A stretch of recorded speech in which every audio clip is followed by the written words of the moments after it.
Please be seated. Genesis chapter 26 this evening. Sunday nights we journey through the Scriptures from Genesis to Revelation.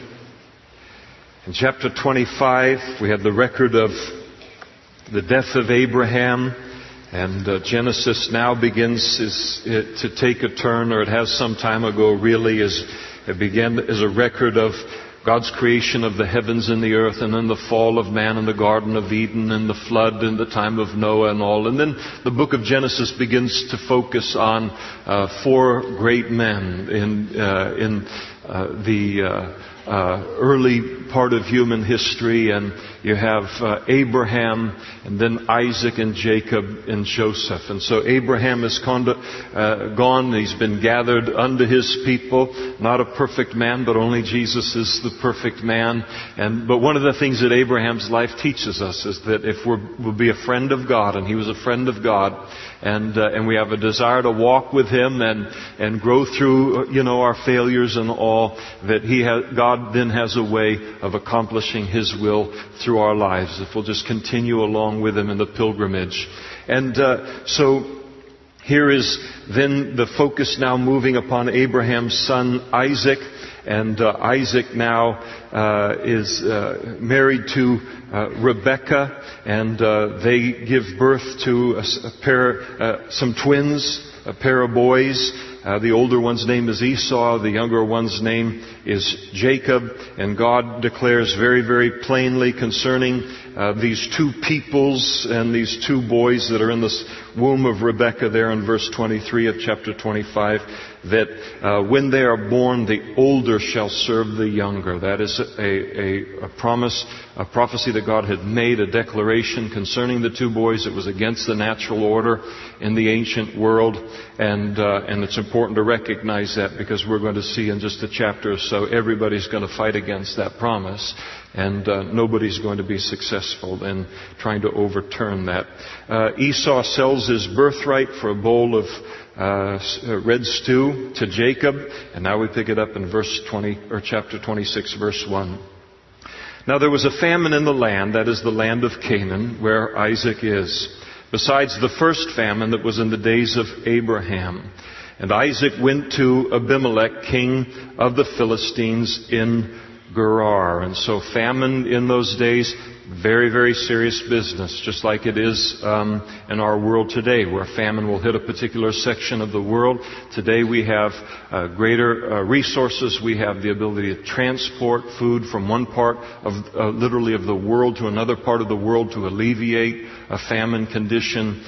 In those days, there wasn't that kind of mobility, and also a famine, to be caught in a famine with your family, was a real serious business. So it's not just a word on a page. It's the kind of thing that could wipe out a family. So a very serious trial that Isaac finds himself in the middle of all of this. Isaac is about 80 years old at this time.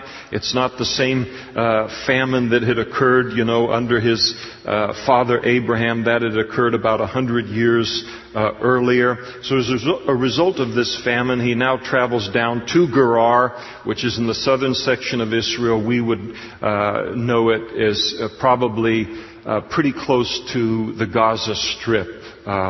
In today's kind of defining of the Middle East. And so he travels down to Abimelech. Now we remember that Abraham had at a time in his life and his walk with God that he had met up with an Abimelech and had sold Sarah into his harem and this whole kind of a thing. This is probably not the same Abimelech. Again, you've got about 100 years between the two events. And Abimelech was it was a personal name, but it could also be a title, like Caesar or like Pharaoh. So it's probably a title that was given to a regional kind of tribal king, a different one from the time of Abraham's time, and that Isaac now comes to.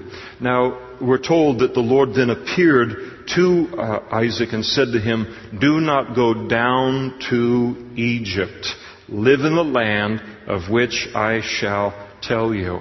Now, traveling to Egypt was a temptation for anyone during a time of famine, because in Israel at that time, they depended on what were called the early and the latter rains. There wasn't a canal system like we have in California or that kind of a thing. They depended on natural rainfall in order for their crops to be watered well enough and to be harvested and in order to have food for the year. Egypt had an advantage because Egypt is filled with rivers and tributaries to those rivers, and so they were less dependent upon rainfall. They had a little bit of a buffer with the rivers and irrigation by virtue of the rivers. So when famine hit, the great tendency was for everyone to run to Egypt because they could continue to produce food. This is a temptation that apparently fills Isaac's heart here, and the Lord comes to him very, very clearly and tells him, don't you go down into Egypt. You stay in this land of Canaan that I have promised to you and to your descendants. Now later, the land of Egypt is going to represent the world in Scripture, and there's a great tendency from the time of Isaac even to this day that when things begin to dry up or they begin to get difficult in our lives as Christians, there's a famine or something, there's a great temptation to take our life under our own control, re-enter the world on its terms and that kind of a thing, and go back into it in order to survive the difficulty. And the idea that we kind of think of is, Christianity and walking with God, that all works in the easy times, but when it really, turns out to be rough and difficult and this is the real world kind of thing, you've got to fight fire with fire and you've got to take things into your own hands. And that's kind of the temptation that he's facing. And the Lord warns him not to do that. And He warns us not to do that tonight also. I think it is fascinating that here is Isaac. Again, we see it all the way through the Scriptures. He is right in the middle of God's will for his life. And yet there's a famine.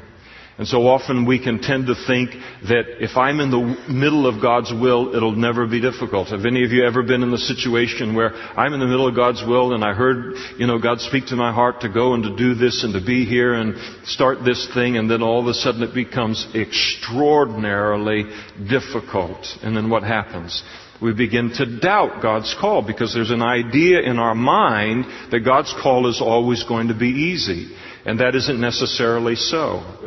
We can be in the middle of extraordinarily difficult circumstances and be right in the middle of God's will. So the Lord tells him, don't do it. Dwell in this land, and I will be with you. Gives him the promise of His presence, and I will bless you. And for to you and your descendants, speaking to Isaac, I give these lands, and I will perform the oath which I swore to Abraham and your father. So it's interesting to note now, God appears to Isaac, even as He did to his father Abraham, and He gives him the promise of his father Abraham. He tells Isaac that it is through your descendants that I am going to give this land, the land of Israel, the land of Canaan, and I'm going to perform the promises that I've made to Abraham to bless the world now through you. So it's significant in the light of the great controversy that's in the world today over who does the land of Israel belong to. Well, we've already seen that it belongs to the descendants of Abraham. But now God makes that bloodline even tighter here by including Isaac in this. And so it is given to the descendants of Abraham and Isaac. We'll see that He makes it an even tighter tributary of blood a little bit further when He makes the same promise to Jacob. And I will make your descendants multiply as the stars of heaven. I will give to your descendants all these lands, and in your seed all of the nations of the earth shall be blessed. In other words, the Messiah that is the single great blessing of the Jews to human history and the human condition is going to come through Abraham and Isaac.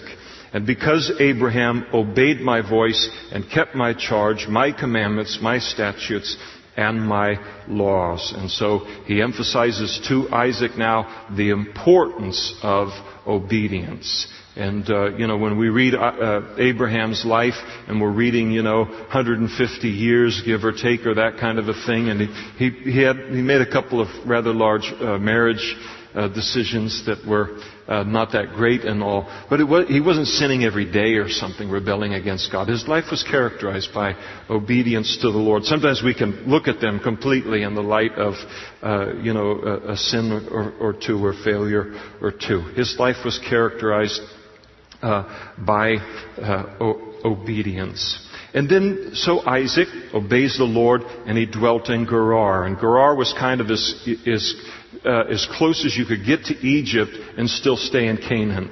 So he's been out kind of in what is called the Sinai Peninsula.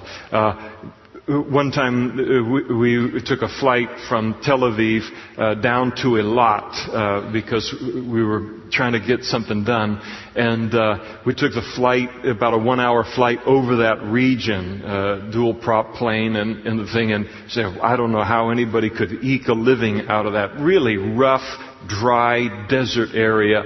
So he in the middle of this famine, now made worse by the dryness and the famine, he moves as close as he can to Egypt and then still stay in the world. In Canaan, he's being obedient in that. And the men of the place asked about his wife.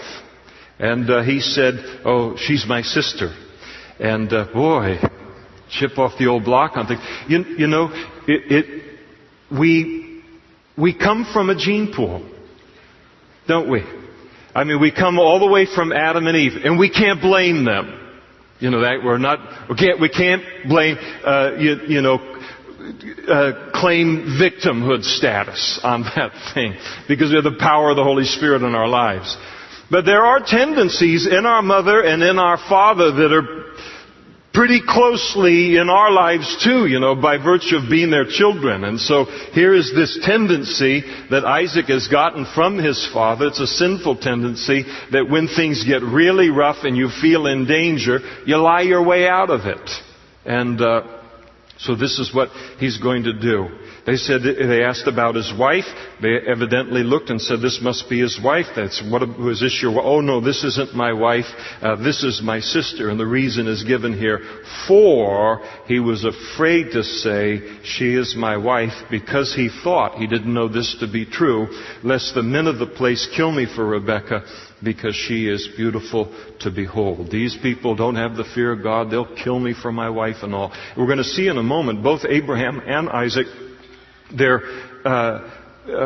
fear related to these people that they were living in the middle of was unfounded. These people are appalled at what Abraham, and then appalled at what Isaac does here in selling his wife into the kind of the king's harem. But this is how he dealt with things. And now it came to pass when he had been there a long time. So,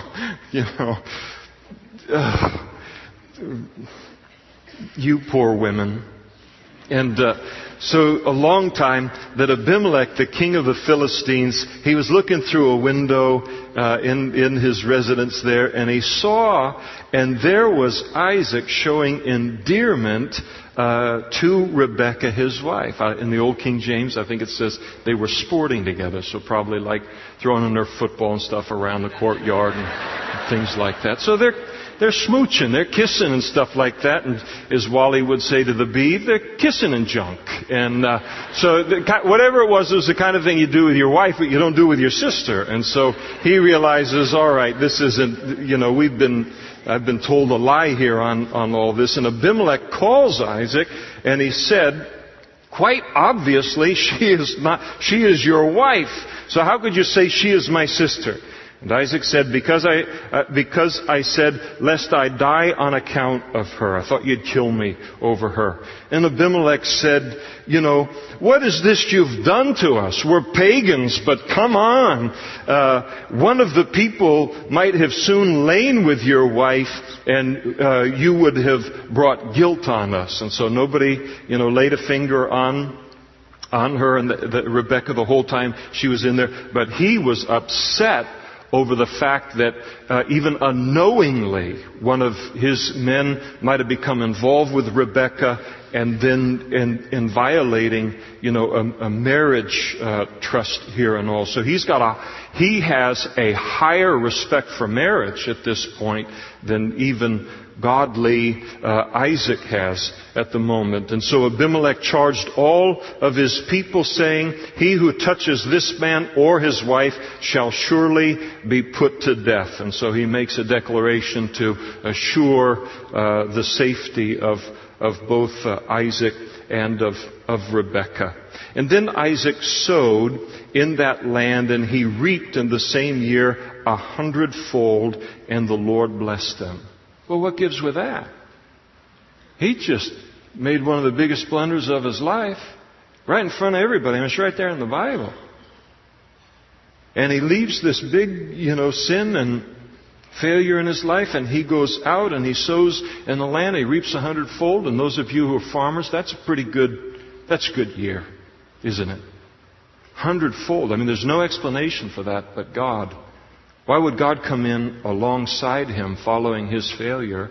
And it seems like he's just getting away with it. Was God reinforcing, kind of sinful behavior in his children? It isn't. Isaac, again, just like his father, we're talking about people who care about God. We're talking about people who care about their relationship with God. They care about their witness before God. And Isaac has been publicly, just as his father was, rebuked for his sin. And when you have a tender conscience toward God, I mean, you don't have to stone somebody to really wound them related to their sin on something. He knows what he's done. He's been publicly rebuked. He feels shame over it. He obviously repents because he never does it again, unlike his father.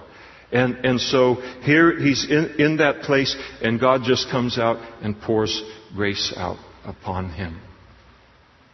That's what makes grace grace. Is when God comes alongside our lives, even after he's given us these great promises and all of these things, and we just make a ninny of ourselves. And we're so ashamed of what happened there, and I can't believe that I did that thing. And then God, a smoking flax he will not quench, and a bruised reed he will not break. And he knows when we need a little spanking, and he knows when we need encouragement. God comes along, and he just pours grace out on him. And it's going to be a big witness to the Philistines that are around him. Because that doesn't add up in terms of their gods. Their gods like Santa Claus. Got a list, checking it twice, going to see who's naughty or nice, that kind of thing. Here's a God who takes and blesses his children after they have failed. And our lives, they're a testimony to God's grace. What if Abraham and Isaac never failed and it was never recorded in the Bible? We would have the conclusion that God only blesses us when we're perfect. But nobody's perfect. We don't use that as an excuse to sin or to remain carnal or anything like that. But God is a gracious God because he knows we need a lot of grace. And so God prospers him. And the man, we're told there in verse 13, began to prosper. And then he continued prospering until he became very prosperous. I mean, the Lord is just really heaping things on him, the prosperity. For he had possessions of flocks and possessions of herds and a great number of servants. So flocks and herds and servants increasing. But all of this creates a problem, and the problem that it creates is that the Philistines envied him. That's a mark of Jewish history, isn't it? Where God blesses the Jewish people, he prospers them despite themselves. So often it produces an envy in the Gentile nations over that, and then the hostility and conflict comes out of it. And so the Philistines, they had stopped up all the wells which Isaac's father's servants had dug in the days of Abraham, his father, and they had filled them with earth. So they see the father's gone on the way, the son has come in, there's a little transition of power here. We're going to try and drive these people out of our land by stopping up their water supply. And Abimelech said to Isaac, finally, go away from us, for you are much mightier than we. What he's seeing there in that little section of the world, he's kind of seeing the balance of power among the tribes. It's getting unsettled.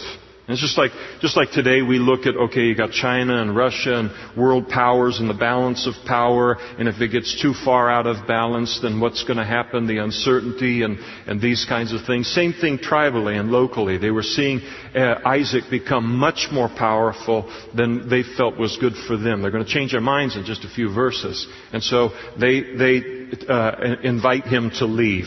I'm sure it was a little stronger than that. And so, what did Isaac do? He departed from there, and he pitched his tent in the valley of Gerar, and he dwelt there. Now, Isaac is the kind of guy that doesn't like conflict. And he's a fairly passive person, as you would read the passage. Someone has said he is the mild son of a great father and the mild father of a great son, Jacob.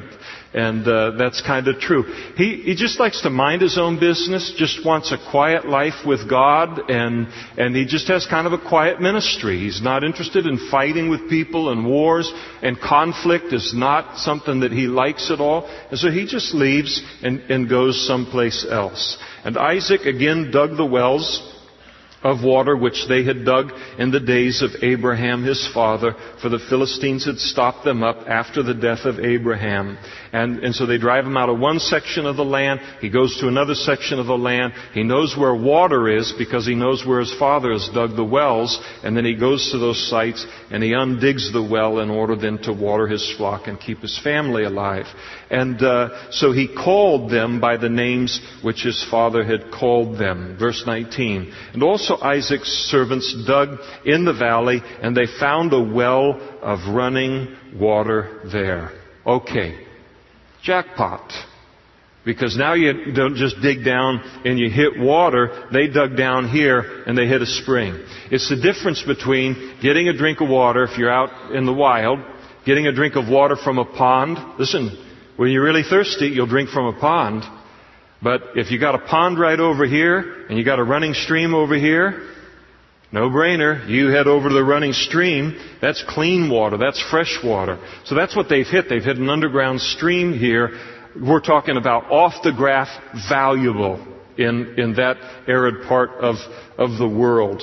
And so they strike the running water there, but the herdsmen of Gerar, these men of Abimelech, they quarreled with Isaac's herdsmen over the well, and I'm sure it was a little more heated than verbal, and they claimed the water is ours, and so with probably the threat of violence and all, they kind of strong-armed the well away from him, and so Isaac, called the name of the well Esek, which means dispute or contention, because they quarreled with him. And then they dug another well. So he's the kind of guy that, okay, they've shoved me out of this thing. I'm not going to fight him over the deal. God's given me promises. He's going to take care of me, and I'm just going to trust him to do that. So he just moves on to the next place, digs another well. They quarreled over that one also, and he called the name of it Sitnah, which means opposition or enmity. And then he moved from there and he dug another well, and they did not quarrel over it. They didn't want this well. They didn't fight him over it. So he called its name Rehoboth, which means room, because he said, for now the Lord has made room for us, and we shall be fruitful in the land. And then he went up from there to Beersheba, and the Lord appeared to him the same night and said to him, I am the God of your father Abraham. Do not fear, for I am with you. So apparently he's become fearful once again, and the Lord just comes in and he calms his fear by doing what? I'm with you. I'm with you. And the idea is, I'm with you to bless you. I'm for you. And that's, the Lord speaks this beautiful confidence in His presence to him. And further, I will bless you and multiply your descendants for my servant Abraham's sake. Isaac, I saw everything they did to you. Pretty dirty. Pretty dirty, wasn't it? Take the long view, son. Take the long view. Because every promise that I've given to you is going to come to pass, and everyone's going to see it. And sometimes when we find ourselves in these places as Christians, where someone has strong-armed us, they've done something wrong, something like that kind of a deal and all, and it really leaves a bitter taste in your mouth, it can make you afraid on something. And it's just so important for God to come in, just reassure us. Listen, I gave you promises. Heaven and earth is going to pass away, but my word will never pass away. That what I promised you is going to come to pass in this. This is one of the great advantages of growing a little bit older. There are very few advantages to growing old. There are a few, but they're all spiritual.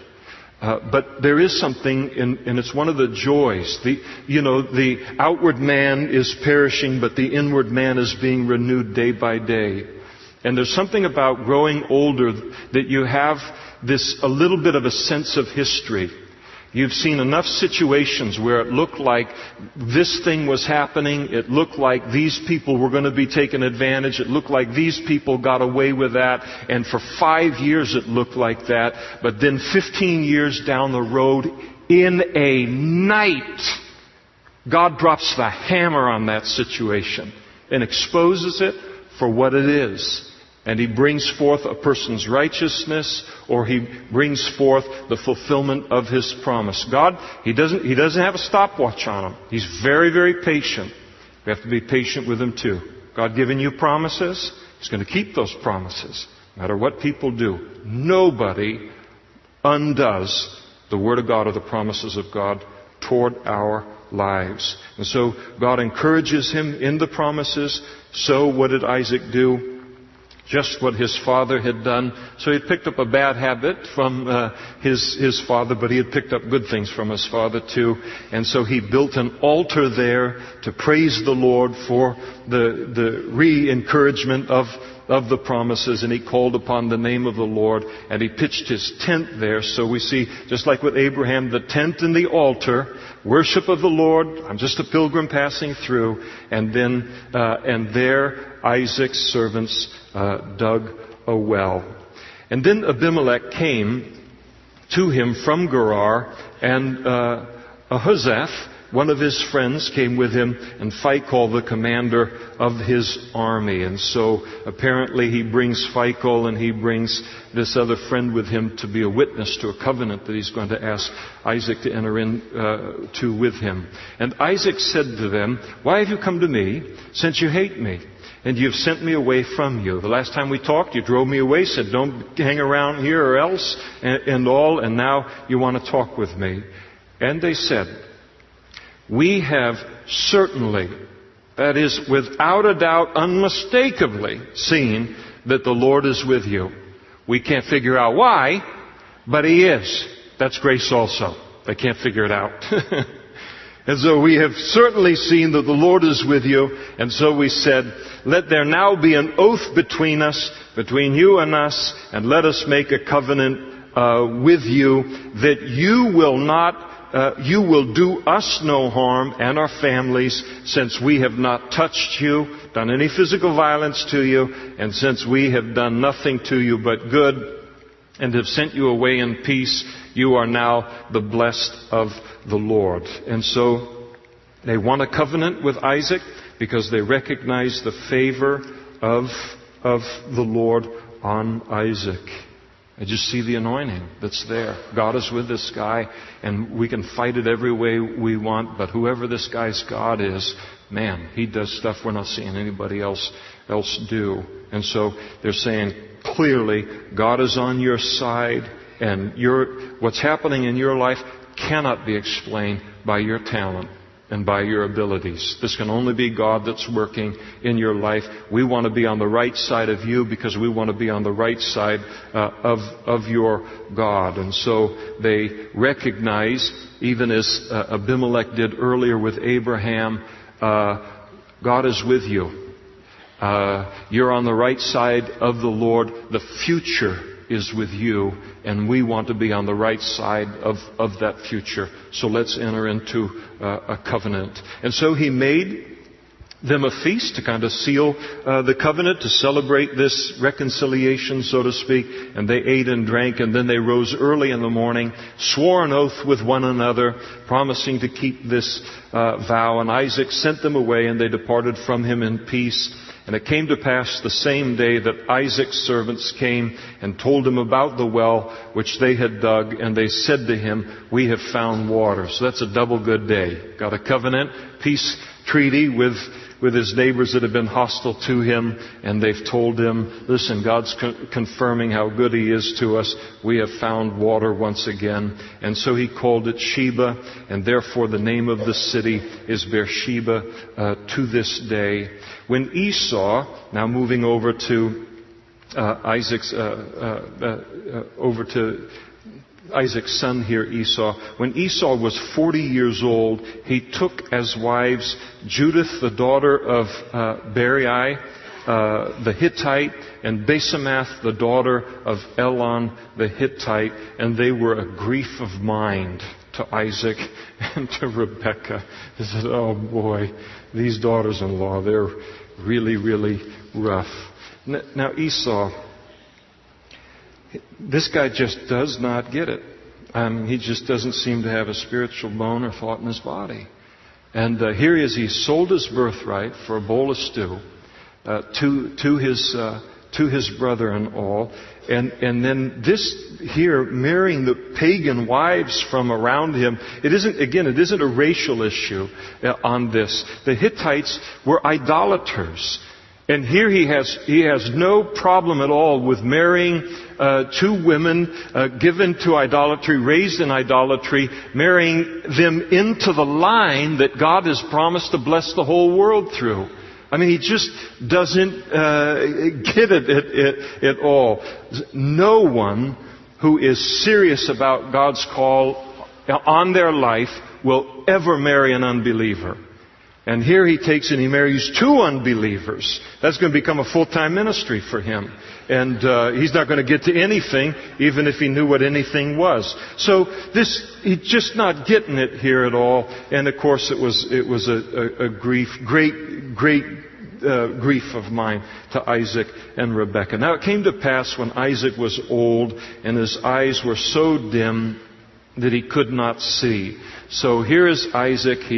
He's an old man, and his eyes are failing. No cataract surgeries in those days. There are blessings today, aren't there? So, kind of early in life, comparatively speaking, his eyes are glazed over. He can't see anything, and so his sight is failing so much that he can't see. He also thinks not only that his eyes are so dim that he can't see, but he does believe that he is close to death. So he called Isaac, his older son, and said to him, "My son," and Esau, his older brother, and said, "My son," and he answered him, "Here I am." And then he said, "Behold, now I am old, and I do not know the day of my death." So he thinks that he's old. He thinks that he's near death. And as a precaution, he wants to get this blessing out of the way before, so that he doesn't, accidentally die before he does that. The interesting thing about Isaac, and he cracks me up, I really like him a lot, but he's going to live for 43 more years. There are some people that they start to die 43 years early. And from the age of whatever, they're going to die. They get this little ache or that little ache and the hypochondria and the whole deal and stuff. And there are people that see themselves as good as dead. I mean, halfway through their 30s. There is one foot in the grave, kind of a thing. And so they spend half of their life dying instead of the last few hours. And that's kind of where he is. And he wants to pronounce a blessing upon Esau before he dies. And so he said, "Behold, now I'm old. I do not know the day of my death. Now therefore, please take your weapons, your quiver, your bow. Go out into the field, hunt game for me, and make me some savory food. That thing that I really like, and bring it to me that I may eat, and that my soul may bless you before I die." Isaac, bro, what in the world are you thinking here? You have a promise that God has given concerning your sons, that the older is going to serve the younger. That the birthright and the blessing are going to be given to the younger, and now you're going to try and undo what God has declared here because of your belly, and you love the stew that Esau makes, and you're going to go against what God has said concerning who He wants to bring the Messiah into the world through, just because you like the stew or you like the meal. And he knows the promise has been made, and he's going to go right against it. You know what he's going to do? What's going to happen is the same thing that happens to us if we do that. We force God to rise up and resist us. And that's exactly what the Lord is going to do. This is just unbelievably wrong. I mean, it's just an act of just pure carnality and self-will here. Esau had already sold his birthright. He's married pagan wives. And Isaac's stubbornness here in this thing is all the more remarkable, given the fact that he remembers the great effort that God went to, and his father went to in the Lord to provide him with a proper wife. Esau's wrong here too, because he knows he sold the birthright. And he knows the blessing goes with the birthright, but he likes the idea, but he sold all that for a bowl of stew. But now they're both going to kind of unite to disregard God's plan. Someone has said, and I love it, I remember hearing it years ago concerning Isaac, he was all kitchen and no chapel. He's just thinking about his belly here. You know what's really sad to me about it, and it's a great lesson concerning Isaac, is you look at him and you go, where's the young man from Mount Moriah? Where's the picture of Christ?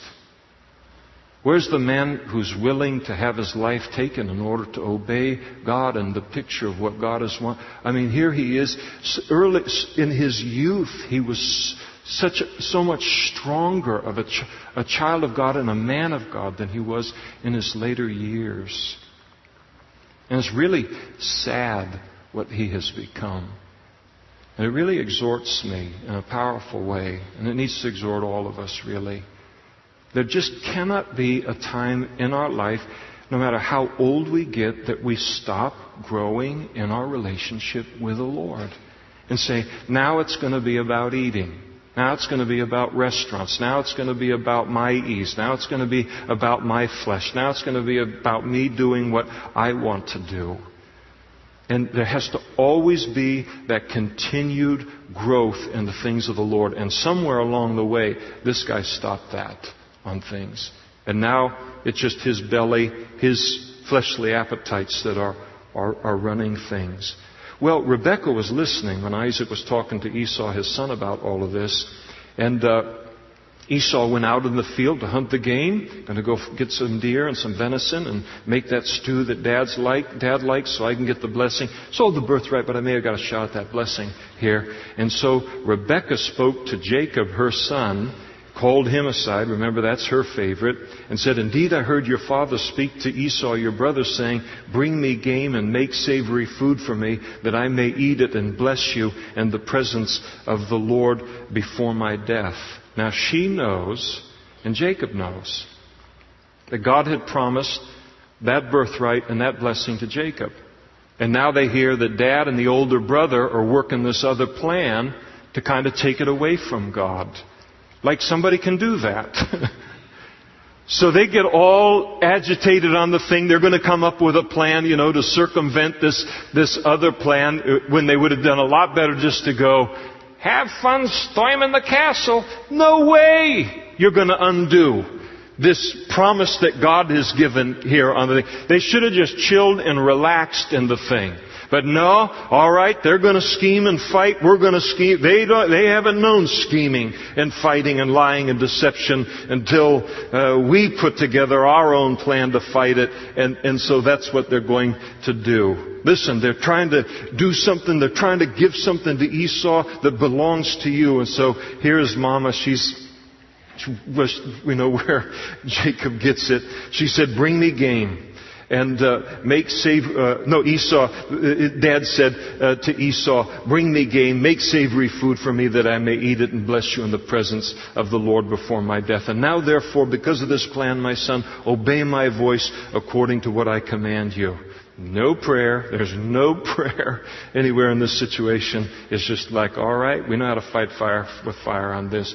Go to the flock. Bring me here 2 choice kids of the goats. So this tells us Rebecca is an amazing cook.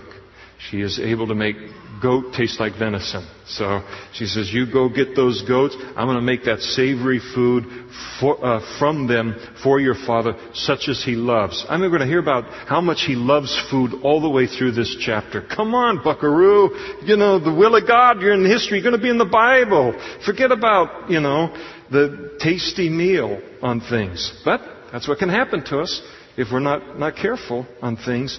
And then she said, I'll make that stew that he likes, and then you shall take it into your father, and that he may eat it, and that he may bless you before his death, because he's going to think that you're Esau. Now Jacob is one smart boy. He is a smart person. And he said to his mom, he sees the flaw in the plan immediately. He said, look, Esau, my brother's a hairy man. I mean, you've seen him. It's Chewbacca all over again and things. And I'm a smooth-skinned man here. If I go in with that stew and Dad takes one feel of my hand or the back of my neck and all, he's going to realize that I'm trying to deceive him and all, and I'll bring a curse on myself and not a blessing. This isn't going to work, Mom. It's not going to work this way.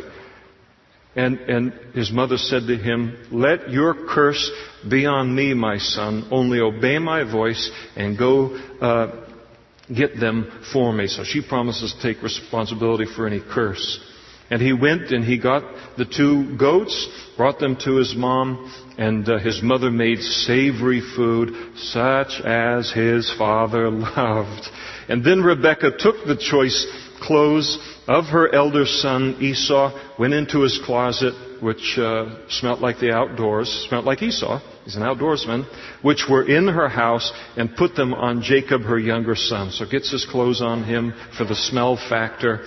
And then for the feel factor, she put the skins of the kids of the goats, the hides from the goats, on his hands and on the smooth part of his neck, in case his dad just reached over here during the blessing, and then he'd feel that goat skin and know that it was Esau. I mean, how hairy was this guy? But anyway, that's having calluses where you don't need calluses, I guess, on things. But that's the way that he was. And so then she gave the savory food and the bread which she had prepared into the hand of her son Jacob. And so he went into his father and said, my father, or whatever Esau sounded like. I'm sure he's trying to do something with his voice because his dad's going to catch on here. And he said, here I am. Who are you, my son? He automatically doubts. His sense of sight has failed, but he's working off of other senses. And Jacob said to his father, I'm Esau, your firstborn. Just lie. Right. Now the problem with a lie is you never get to tell just one, do you? Because now you got to tell a bunch of lies. He's going to lie through the whole rest of this chapter. You have to tell a bunch of lies in order to cover for the first lie that you told. This is why the Bible says that if we walk in the light, as He, the Father, God is in the light, then we'll have fellowship one with another in Him. Life is very uncomplicated to just do the right thing, obey God and all. Lies just begin to compound themselves. And so he tells him, listen, I'm Esau, your firstborn. I have done just as you told me. Now, please arise, sit and eat of my game, that your soul may bless me. But Isaac said to his son, how is it that you have found, the game so quickly, my son? And then Jacob said, I'll get it right here. Because the Lord, your God, brought it to me. Now, this guy has no fear of God in his life at this point, does he? He's going to get it, but he doesn't have it at this time in his life. This is called using the Lord's name in vain. So he's associating the Lord now with his lie. In other words, there isn't anyone, this guy. And you got to know Jacob clearly for what he is right now, because God's going to make him into something entirely different. But see him in all of his glory. He doesn't care who he has to manipulate, who he has to draw into his schemes in order to win in his situations. And if he has to draw your reputation in and mar it, if he has to draw God and his name and his reputation in and mar it in order to get his end, he'll do anything to come out ahead. And so he associates the Lord now with his scheme and with his lie. And then Isaac said to Jacob, please come near, that I may feel you, my son, whether you are really my son Esau or not. So we're going to have the touch test here. And so Jacob went near to Isaac, his father, and he felt him, and he said, the voice is Jacob's voice, but the hands are the hands of Esau. I mean, nobody has hands like Esau's hands. And he did not recognize him because his hands were hairy like his brother Esau's hands. And so he blessed him. And then he said, are you really my son Esau? Jacob said, his lies just keep coming forward. I am. And then he said, bring it near to me, the stew, and I will eat of my son's game, so that my soul may bless you. And so he brought it near to him, and he ate, and he brought with him wine, and he drank. And then his father Isaac said to him, come now, near now, and kiss me, my son. And so we're going to get the smell test here. And he came near, and he kissed him, and he smelled the smell of his clothing.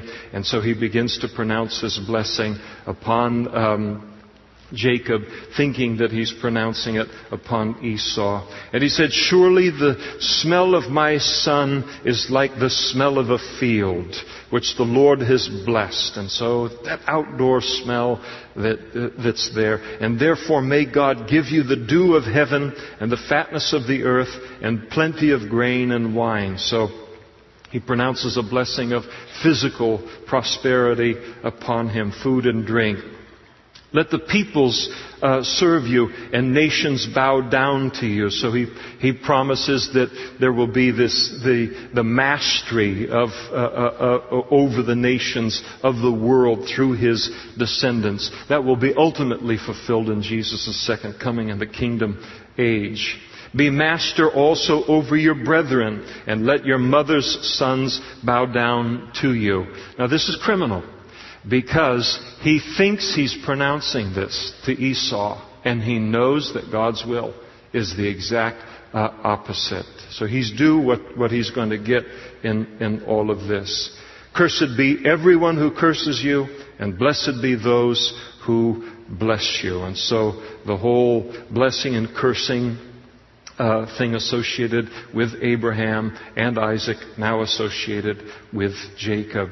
Now it happened as soon as Isaac had finished blessing Jacob, and Jacob had scarcely got out of the presence, just left the room or the tent of Isaac his father, that Esau, his brother, came in from his hunting. So he's just whistling and whipping up some grub for Dad. And he also had made savory food.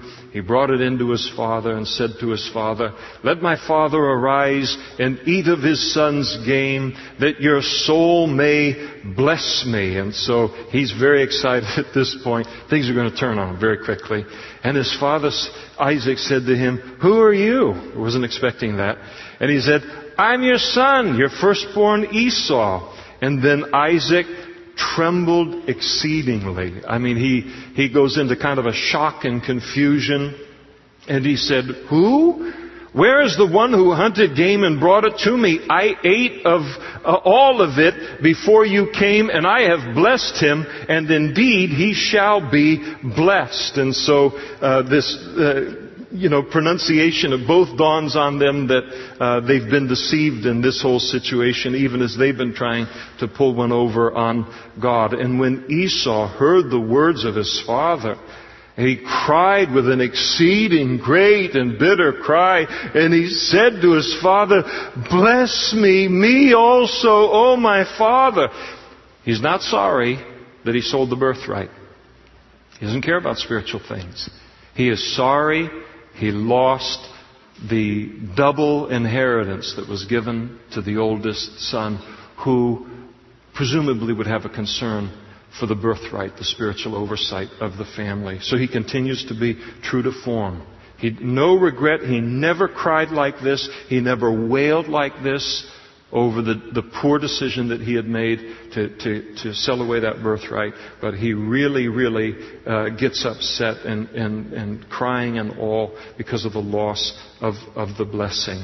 And then, but he said, Isaac says to him, your brother came with deceit and has taken away your blessing. And Esau said, is he not rightly named Jacob, or supplanter, or, heel catcher, or take advantage of anyone within 10 feet of him kind of thing? For he has supplanted me these 2 times. He took away my birthright.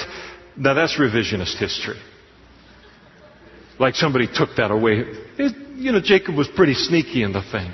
But he gave it away and just slugged down that bowl of stew. So he's going to claim victimhood status here. He's no victim. His life is going to end up being the result of his decision making and not the monkey business associated with his brother. He has supplanted me these 2 times. He took away my birthright, and now look, he's taken away my blessing. And he said to his father, have you not reserved a blessing for me? Are you all out of blessings? I mean, is there just one blessing in you, Dad?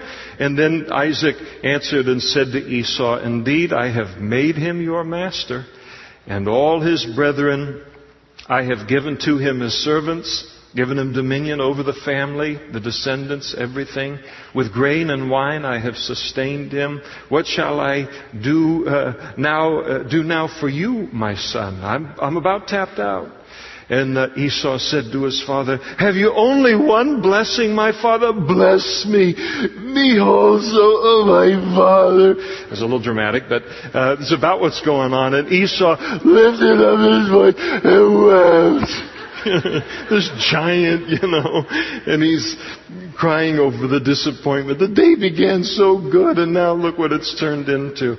And Isaac, his father, answered and said to him, behold, your dwelling shall be of the fatness of the earth and of the dew of heaven from above. So he does have a blessing that he now pronounces on his other son.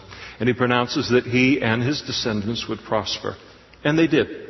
Esau will ultimately become the father of the Edomites, the nation of Edom. They would prosper and become a great people. By your sword you shall live. They were a warlike people.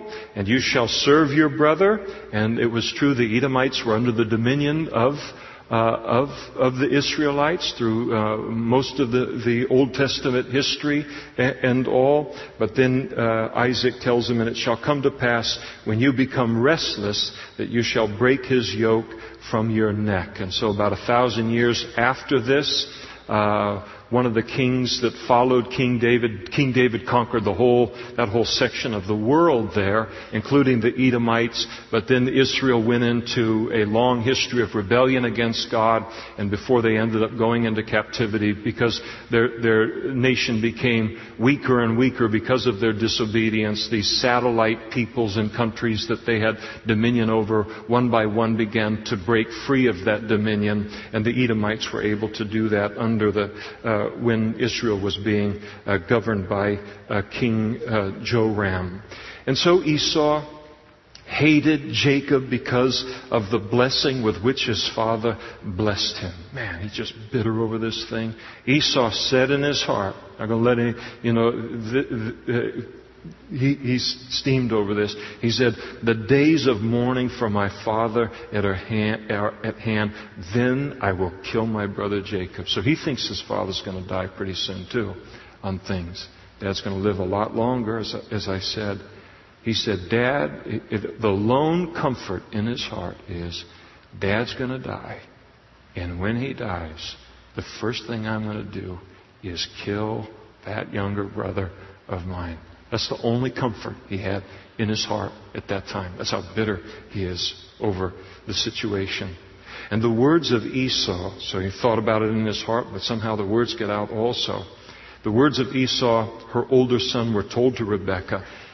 And so she sent She called Jacob, her younger son, and said to him, "Surely your brother Esau comforts himself concerning you by intending to kill you."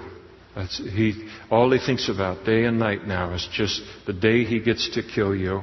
"And now, therefore, in light of the danger, my son, obey my voice. Arise, flee to my brother Laban in Haran." And so back to 550 miles back to Mesopotamia, where Rebekah had come and been brought to Isaac. And so she's saying, you need to flee and get out of here and put a lot of miles between you and Esau right now. He's really upset. "And stay with your uncle Laban for a few days until your brother's fury turns away." Now, in all of this, we start to see the consequences of what's just happened here. God made a very simple promise and prophecy that the older was going to serve the younger, that his blessing was going to be upon the younger. God gets to choose to use whoever he wants in human history. And Isaac rises up and he tries to fight that, God's will on that. Esau rises up, he tries to fight that.